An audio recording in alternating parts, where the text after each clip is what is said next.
Hi, everyone. Welcome to another episode of Art is Hard.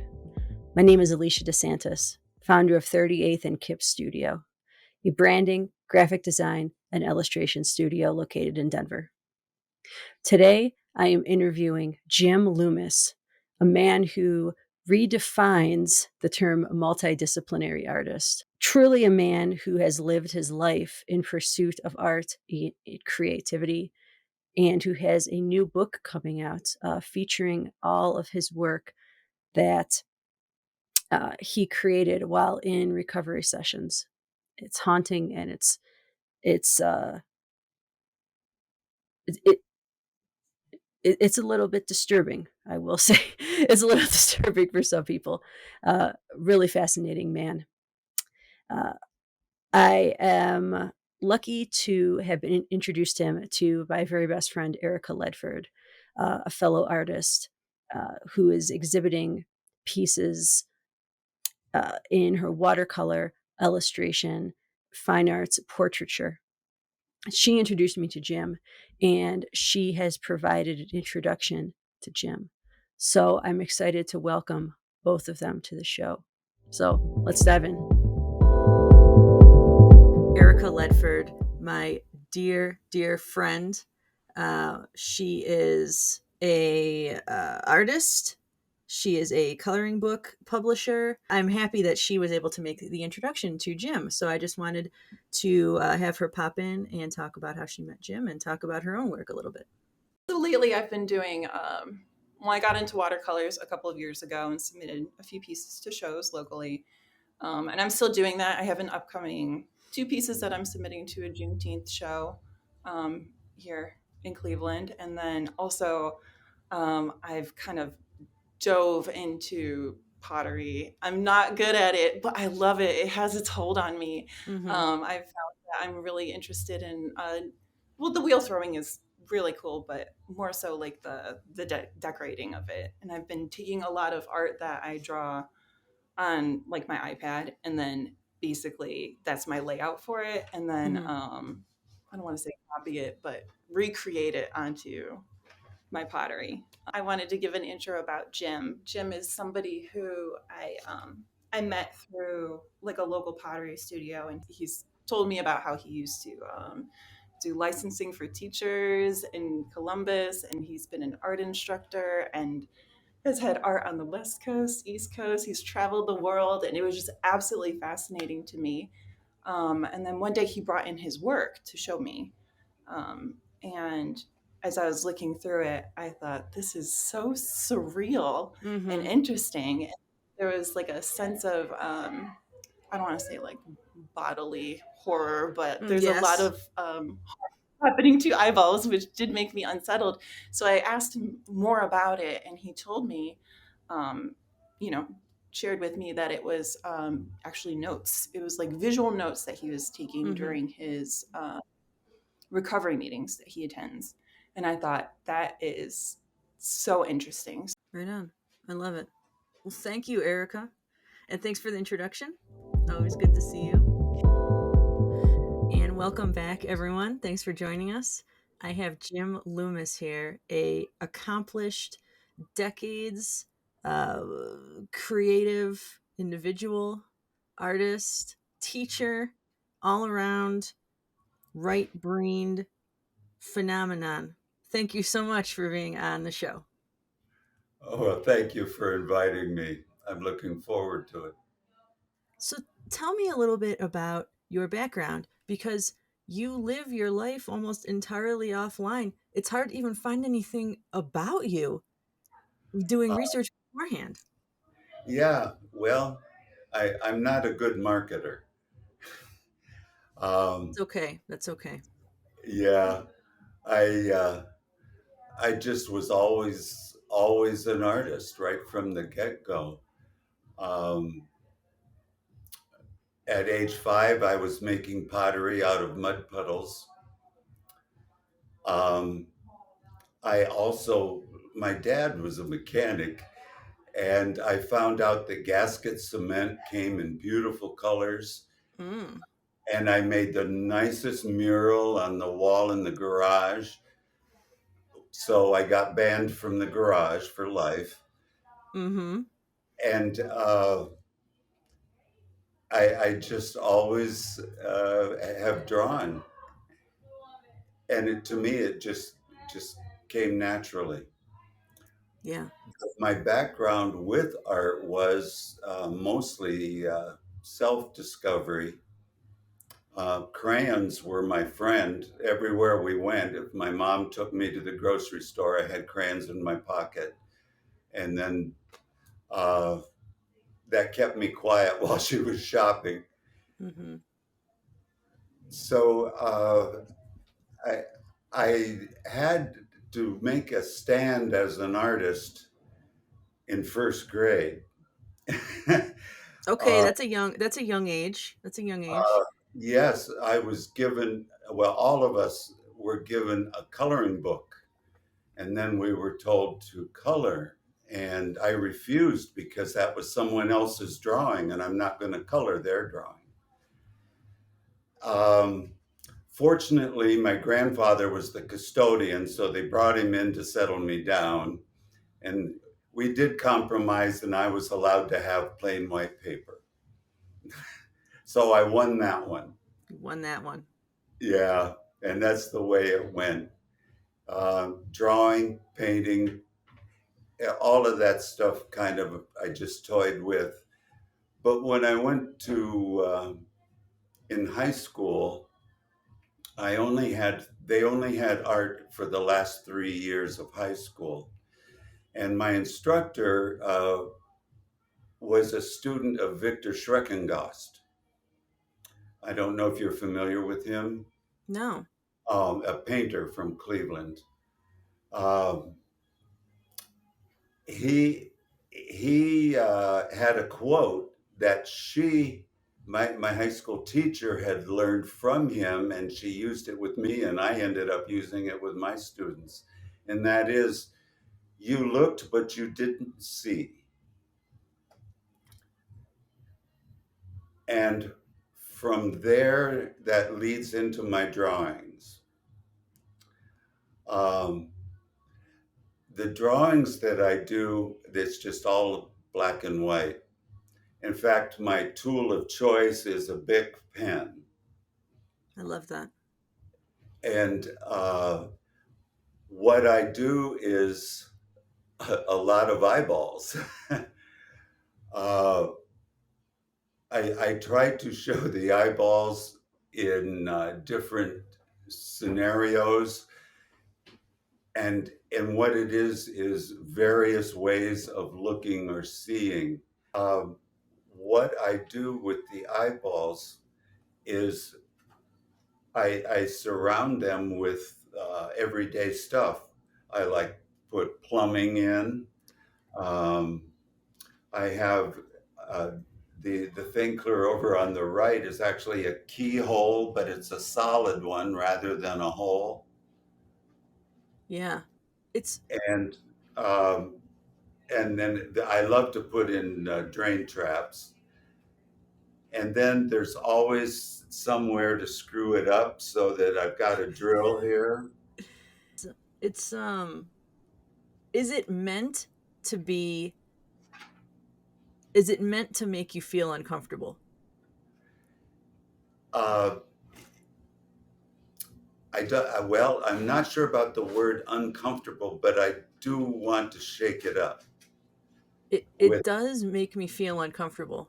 I want I want people to see this, and really, what has brought me to it. Um, Several years ago, I decided to clean myself up. So these drawings I do during meetings in recovery. And what they actually are notes. I'm listening to what's going on. It keeps my mouth shut. Mm-hmm. So I'm actually taking notes from what I'm hearing, and I build from these. And that is why the multiple eyes and the keyholes and so forth. I do like I like watches that have the hands all bent and pointing in different directions, and Mhm. there's numbers. Mhm. Just everyday symbols, everyday things is what I like to use. I also like to do the electrical Mhm. thing, and the importance of it is it's unplugged. Right.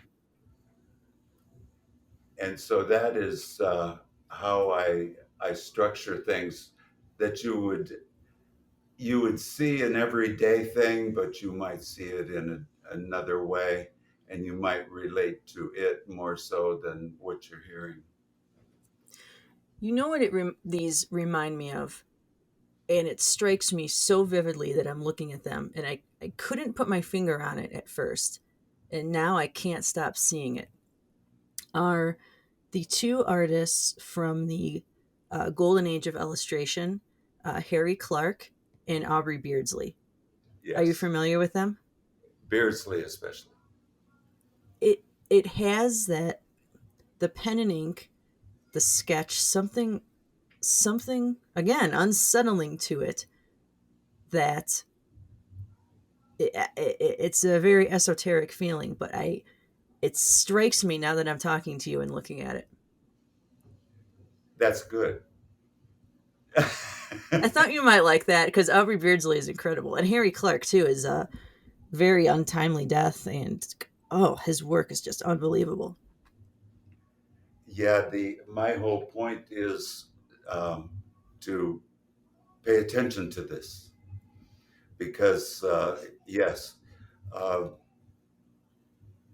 and now that at first I didn't like the idea of the word uncomfortable, but I think you're right on target there that it does become uncomfortable um, in many different ways, not necessarily the same.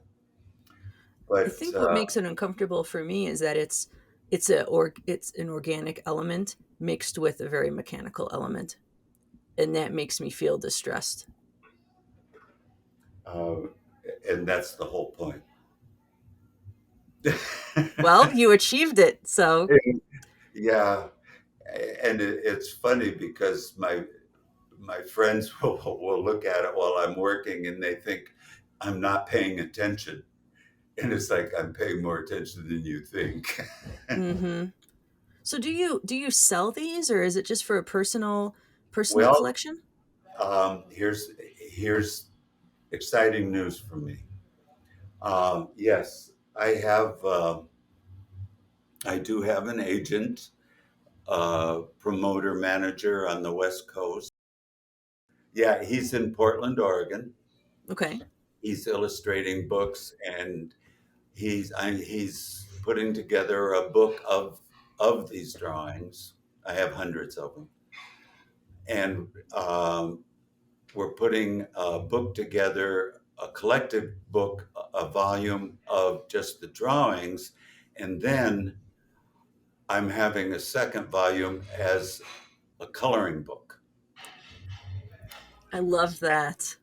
Well, and what I want to do is, as the coloring book, I want people to uh, be able to use the book, color it, but then send it to me so I can see what you've done. Mhm. And Mhm. so that it's an interactive coloring book Yeah. is what we're setting up. And so Well, I'm excited about that. that's Uh, great. When can we expect some of that? we're getting together. I have a sister in Topeka. We're meeting there because she's an excellent editor. So we're meeting together there in Kansas sometime probably within about a month. And at that point, then uh, we're going to get that all put together. So I'm hoping it all depends on his other work too. He's got contracts that he's got to fulfill. Uh, and I'm just looking forward to hearing how he's going to put it together for me. And um, I, I'm really excited about being able to hear feedback. You, Mm-hmm. you know, as an artist, you don't always get a whole lot of feedback. Here, Absolutely. I'm opening a nice wide door for that. And so we'll see how that goes. So that's what I'm looking forward to. Do you have a title for the book? Yes, I do. I feel like that would be the most difficult thing. How do you It is. title I your have, art? I cannot tell you how many working titles I've had. Uh, you know, when you get your insurance papers in the mail, there's the one paper that says intentionally left blank. Yes. That's my Yes. title. That Oh, I is it. love that. Intentionally left blank. I love Yep. that. Oh, how exciting. Oh, I Well, can't wait. well, sarcasm is my weapon of choice. Hmm. And to me that has always been such a ridiculous thing, intentionally left blank. Well, leave it blank then, you know. I know. But Oh, I know. I know. but it works this time, and so that's my working title at the moment, and I think I'm going to stick with it. I love it. So, what are some of the challenges that you face as an artist and as a creative person, both in just living a lifetime as a creative and making art, hand drawn art? I mean, in the age of, AI and computer generated art, which is just everywhere right now. Yeah. Uh, what are some challenges you face? Um, I think the biggest challenge that I have is um, not having as much time as I want. I still teach, uh, but I only work with private students now. Uh, I've retired 4 times. I just don't do it right. Mm-hmm. So, Mm-hmm. and I enjoy working, and I enjoy sharing and working with people. And so I really prefer to continue doing that. And I find a lot of creative people to work with. So to me, that's I kind of grow from that. I do I do have a lot of friends who question for me. They want to know, why did I do that? How come that? What's that supposed to mean? All the usual questions. Mm-hmm. But they ask sincerely, wanting to know. And so it's nice to not be the weird artist in the corner, you know. Yes. Yes. I definitely understand where you're coming from Yeah, on I that. think we've all been there. Yeah. Have you, so with your pieces in specific, you're the first somewhat abstract artist I've had on the show when it comes to drawing. I had another artist, a professor in um, Arkansas, who used to be my professor in printmaking when I went to the University of Toledo. It's a really wonderful person who is very inspired by Mark Rothko. And he does a lot of abstract mixed media. My question to you is, when you're creating more abstract pieces that don't exist in reality, do you struggle with getting the image in your head onto paper? Or at this point in your life, is it very easy for you to draw out exactly what you are thinking? Um, I I always have a quick start, and then we go into the slowdown. Uh, I I need to I get a fast start.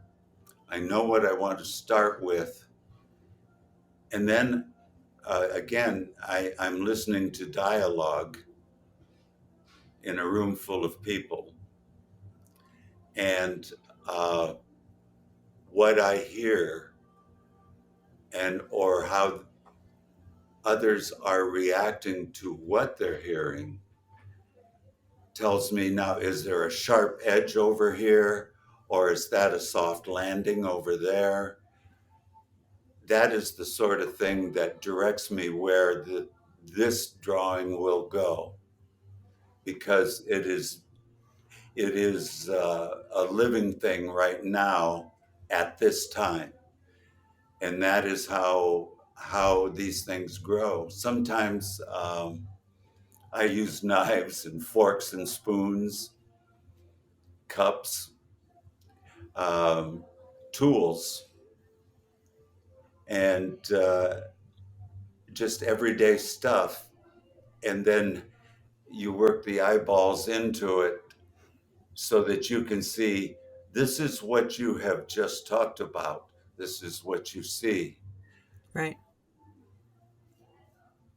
And I so love. that's essentially all there is to it. It's to me, it's simplistic. I don't know whether I made it clear or not. No, it's great, and I'm laughing because when you interview art, as someone who interviews artists, you hear a lot of phrases that you never expected to hear. And that one was, when you work the eyeballs into it. That's one of the ones that I never thought I would hear. Um, so, so my last question to you is, what would you like non-artists to know and non-creatives to know about being a lifelong artist and making art?